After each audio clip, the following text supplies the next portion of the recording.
Maybe it was the date night when he and his wife spent 2 hours driving 19 miles to dinner, or the homeless encampment down the street, or the fact that homes were so expensive that his children could never afford to live near him. Whatever the reasons, and there were many, Steve McDonald decided he was done with Los Angeles. He wanted a city that was smaller and cheaper, big enough that he could find a decent restaurant but not so much that its problems felt unsolvable and every little task like an odyssey. After the pandemic hit and he and his wife went through a grand reprioritizing, they centered on Spokane, where their son went to college. They had always liked visiting and decided it would be a nice place to move. Eastern Washington was of course much colder. Until this winter, Mr. McDonald, a native Southern Californian, had never shoveled snow.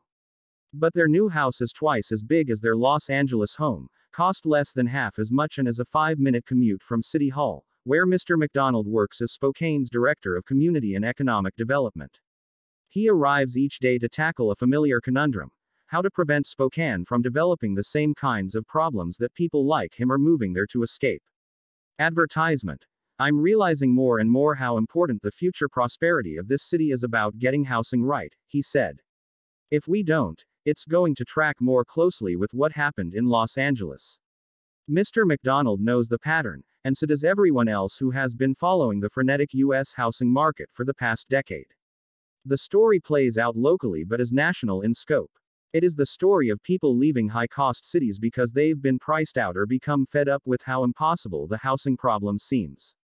Then it becomes the story of a city trying to tame prices by building more housing, followed by the story of neighbors fighting to prevent it, followed by the story of less expensive cities being deluged with buyers from more expensive cities, followed by the less expensive cities descending into the same problems and struggling with the same solutions. It's easier to change where we live than it is to change how we live.